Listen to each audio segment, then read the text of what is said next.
भेडां पालनियां, गोट farming करनी है जी, हट के जनाब शीप फार्मिंग करनी है। मेरे वीरों जरी नेड़े नेड़े आओ, तुहानूं मैं इन्ना तरीका दसां कि गोट फार्मिंग या शीप फार्मिंग करनी किवें।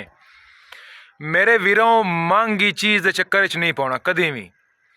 तुसी बड़े बड़े यूट्यूबर वेख सो जनाब, हुण शैड इंज बनाओ उंदा जनाब, खुरली इंज रखो, इंज रखो, इंज करो, हज़ार तरीके दसे सन जनाब। शैड का जनाब डिज़ाइन है कराया है जनाब, बाड़े का डिज़ाइन है कराया है। मेरे वीरों सब बकवास है, यकीन कर जाओ।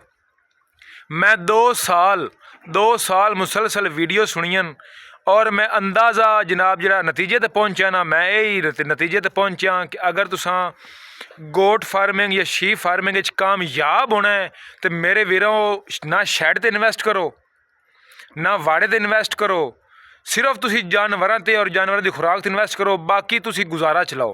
हुण मैं वेखो मेरे वीरों, ना मेरे खुरली भी कोई नहीं जानवरों की, चेक करो ना, लेकिन जानवर खाते पे अलहमदुलिल्लाह, सुबह का पेट भर के बैठन, सोहना खा के बैठन। कोई जनाब संगे मर का वाड़ा नहीं है, कोई जनाब चांदी दी खुरलियाँ कोई नहीं हैं, चांदी दे टप कोई नहीं हैं। लेकिन मेरी फार्मिंग वेखो ना होंदी भी है अलहमदुलिल्लाह। मेरे जानवरों की सेहत चेक करो, फिट हैं। मेरे वीरों तुसां गोट फार्मिंग करनी है, शीप फार्मिंग करनी है, तुहाडे कोल सिर्फ जिहड़ी शै होनी चाहिए ना, वो है जज्बा, वो है जनून। तुहाडे कोल ख्वाब होना चाहिए कि अगे वधना है बस। होर ना पैसे की लोड़ है ढेर ना दी कि तुहाडे कोल पहले 20-25 लाख इन्वेस्ट होवे मुड़ तुसी जनाब शुरू कर सकते हो। नहीं मेरे वीरों, तुसी एक बकरी तो शुरू कर सकते हो, किसी तू एक बकरी हिस्से ते लैके तुसी बच्चे के हिस्से ते लैके तुसी शुरू कर सकते हो। ये काम ये ऐसा बरकत वाला काम है और मुड़े इंशाल्लाह वधदा जासी लगा। मेरे वीरों महंगियां चीज़ों के चक्कर बिल्कुल ना पवो। तुसी मामूली जिहा शैड बनाओ गुजारे वाला, जिहदे तुहाडे जानवर गर्मी सर्दी तो महफूज रहन। हट के जनाब गुजारे वाला जनाब वाड़ा बनाओ। चेक करो ना, हुण वाड़ा मैं खुद तैयार किया है, साडी अपनी ज़मीन है, ठीक है। इहदे दरख्त बेबहा लगे होन, दरख्तों जनाब पट के वाड़ा तैयार किया है। जानवर मेरे को खुरली तो पैसे इन्वेस्टिंग ही नहीं किए। मैं वो जनाब जो खुरली तो पैसे इन्वेस्ट करने मैं उन्होंने चौकर लैके आंदा है, तूड़ी लैके आंदी है, समझ आइए।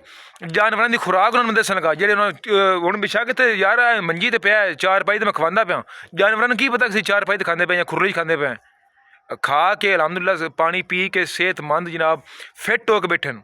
मेरे वीरों इन्होंने महंगी चीज़ों के चक्कर ना पवो, जीरो तो स्टार्ट करो। तुहाडा लर्निंग होंदा है, लर्निंग का जनाब प्रोसैस होंदा, उन्होंने समझो। अगर तुसी यकदम 20-25 लाख इन्वेस्ट करसो तुसी नुकसान करसो लगे, समझ आइए। नुकसान वाले पासे नहीं जाना, थोड़े तो शुरू करो, उन्हें तो सिखद्या तुसी बेशक 1000 बकरी का फार्म बना लो, बेशक तुसी मोड़ो उत्ते फार्म के फुल बूटियां कटवाओ, संगे मर लवाओ, पत्थर लवाओ, जो मर्जी करो। लेकिन जेडे ए शुरू के दिन हैं ना मेरे वीरों, इन्वेस्ट जानवरों से और उनकी खुराक तो करो। जज़ाक अल्लाह।